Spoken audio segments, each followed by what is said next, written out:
Korea and Thailand, another major Asian economy, is on the brink of falling into recession. Reports say that Asia's second largest economy is set to declare a recession after 71 straight months of growth. Ending an economic expansion that lasted for 71 months, the Cabinet Office of Japan is set to announce that the country has entered a recession. This follows the absence of any signs of economic recovery in one of Asia's largest manufacturing hubs. The industrial output in Japan was down nearly 8.5% in the month of May from the previous month, to mark a fourth straight month of declines, underscoring the pain inflicted by the novel coronavirus on factory activity. Data also showed retail sales in Japan tumbling at a double-digit pace for the second straight month in May, as the pandemic and lockdown measures delivered a heavy blow to consumer confidence. The world's third largest economy and the second largest auto supplier, Japan has suffered due to the weak global appetite for cars and slowing business spending. Weak business with China and other major trading partners has dashed further hopes of Japanese companies showing relief. The outbreak has dented demand for Japanese products globally. Exports have been falling. Japan's exports fell in the month of May at its fastest pace since the year 2009, during the period of the global financial crisis. And now we have our correspondent Grace Lee joining us live from Tokyo for more on that big story that we're tracking. Grace, talk to us. Japan has multiple issues to face at this point in time. It's just exactly a year away from its Olympic commitment, which was postponed by a year at the stage. And at this stage is when it is set to declare that it is officially in a recession.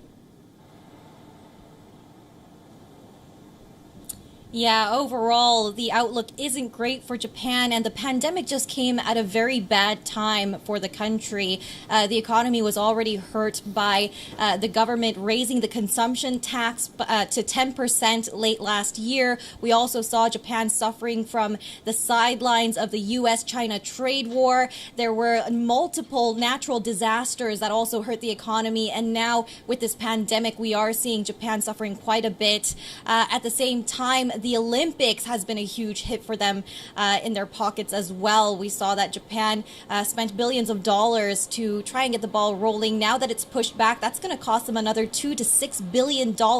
And Tokyo's Olympic chief has warned that if they cancel the Olympics altogether, which is a possibility, he says, if they don't find a vaccine for COVID-19 in time for the Olympics next year, that may cost Japan double what it spent already. So all in all, it seems that Japan is really struggling, and it's not clear how they're going to get out of this rut. We did see Japan's economy kind of picking up in the last 2 months, a little bit of a glimmer of hope of recovery as we saw the state of emergency lifted and we saw people returning to restaurants, returning to work. But now we're seeing another wave of coronavirus, record numbers here in Tokyo and across Japan in the past few weeks, and that's definitely going to have an impact on the economy as well. Right, and if the situation does not come under control, Grace, then that postponed Olympics too is under threat. And if the Olympics gets cancelled for any particular reason, then Japan's economic problems could just compound. Absolutely, and that's something that Japan's economy is Japan's government is really fighting hard against. They really do want to push ahead with the Olympics. In the past few days, they've announced that they've secured the venues and the dates for 2021. But like I said, Tokyo's Olympic chief does sound a little bit cautious. He says that at the current point that we are in for COVID-19, he doesn't see the games really happening next year if we're at the same point. But of course, they are pushing ahead nonetheless. And Japan's Japan's Olympic Committee are desperately coming up with ideas to try and make the games a little bit more COVID friendly. For example, they're trying to figure out ways to make it so that there are less people coming to Japan for the games. They're trying to find ways to make social distancing a lot easier for the athletes. And overall, they're just going to go ahead with the Olympics with a lot less glitz and glamour if they are to go ahead with the Olympics next year. So we'll see a very different Olympics. One thing to point out, though, is that they say that they will not hold an Olympics without spectators. They say that's against the kind of overall feeling of the Olympics. They do want to hold at least that one tradition in place if they do go ahead with it next year.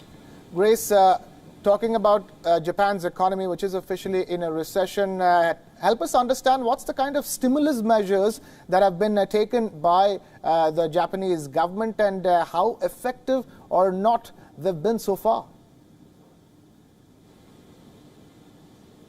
Yeah, the Japanese economy is hit pretty hard right now. The government has announced multiple stimulus packages in historic numbers to try and get the economy rolling again. One big measure that they did put in place this week is the Go To Travel campaign, which encourages domestic travelers to go travel within the country. Now, there was a lot of controversy over this measure, with a lot of experts saying now is not the time to encourage domestic traveling, because when we saw domestic travel restrictions lifted in early June, we saw since then COVID-19 numbers increase by tenfold. So they're worried that we're going to continue to see this climb of COVID-19 cases if the Japanese government continue to push for domestic travel. At the same time, Tokyo is under a red alert now, the highest level of alert for COVID-19. That's why the government at the last minute decided to exclude Tokyo from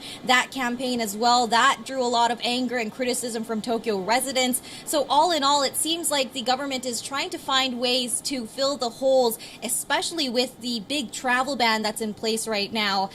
Foreign residents and foreign travelers are not allowed to come into Japan, and that's turned down their foreign visitor rate by about 99% for this time of year.